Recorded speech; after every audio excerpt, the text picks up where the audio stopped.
I'm here with Keegan Kuhn, one of the co-directors of Cowspiracy and What the Health. And I thought I'd take the opportunity to get a little more insight into the making of the films and to share some of that with the people watching today. So, Keegan, thank you. Thank you. For taking some time. I wanted to ask you, how long did it actually take you to put together this film? How many years was it in the making? Yeah, so What the Health took about 2.5 years to make from start to completion. We thought we were going to do the film really fast. Kip Anderson and I, my co-director, we did Cowspiracy in 10 months, which was really, really short. So we thought, well, we'll be able to bust this out in a year. And it took us a lot longer because there's so much more information. There's so much more research that went into the film. And it's an even more detailed film than Cowspiracy. So it was about a year of shooting and a good year of editing nonstop, but close to 2 years of editing.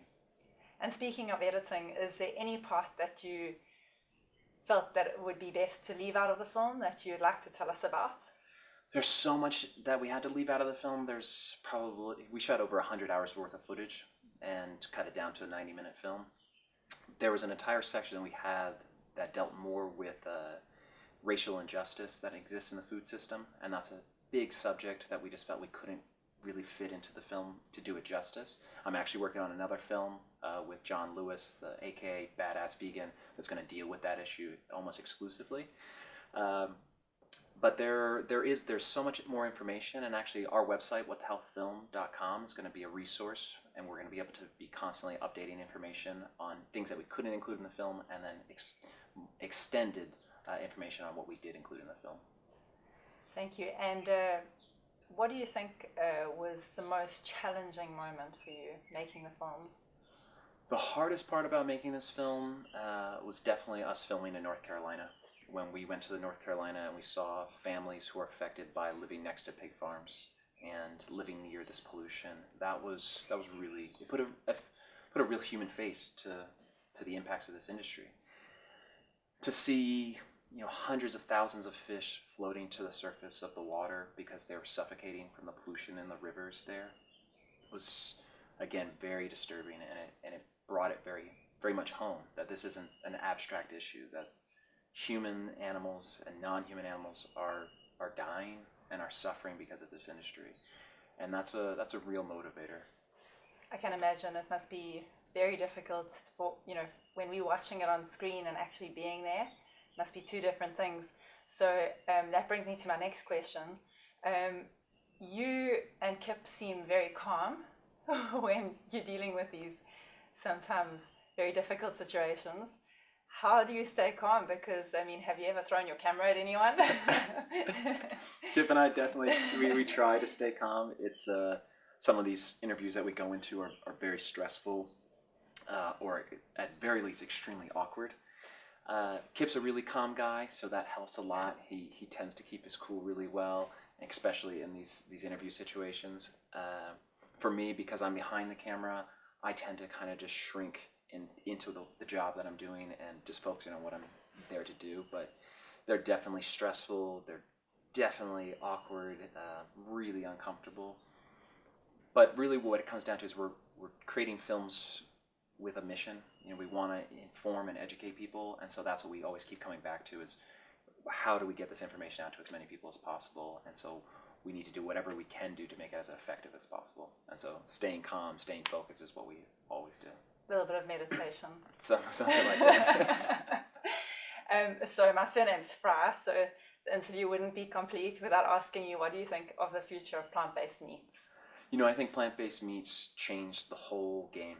When people first hear about a plant-based diet or moving towards a vegan diet, they think they have to give up everything. They think it's going to be this totally new foreign diet. But the truth is that because of fries, people don't have to give up their lifestyle. They can continue to eat the same exact diet they've ever eaten, just change it to plant-based. And so they can exclude all of the cruelty, the unsustainable aspects of animal agriculture, and so many of the really horrible negative side effects on our health because of eating animal products, by eating plant-based meats. So I think they're phenomenal. I think they're absolute pivotal in a transition moving away from animal-based foods towards plant-based foods. Plant-based meats are the way to go. That was a good answer. What's next for you and Kip or yourself? Yeah, so I have a new film that I'm working on called Running for Good, which is following incredible 3-time world record marathon runner Fiona Oakes, and that's a film that I'm in production right now. Kip Anderson is working on another feature film as well, and he tends to keep things really under wraps while he's working on them, so I can't really mention much more right now, but that's an exciting film. His nonprofit, AUM Films, that produce What the Health and Cowspiracy, is producing a number of incredible documentaries that are coming out, so I really recommend people to check out aumfilms.org. Or go to the whatthehealthfilm.com website and the cowspiracy.com website to stay up to date with everything that we're working on. Well, that's incredibly exciting. Yeah. Maybe we'll have another interview with Kip soon. Sweet. Have you, just to finish off, have you got any message for vegan advocates that are out there fighting the fight? Have you got anything that you'd like to say to them?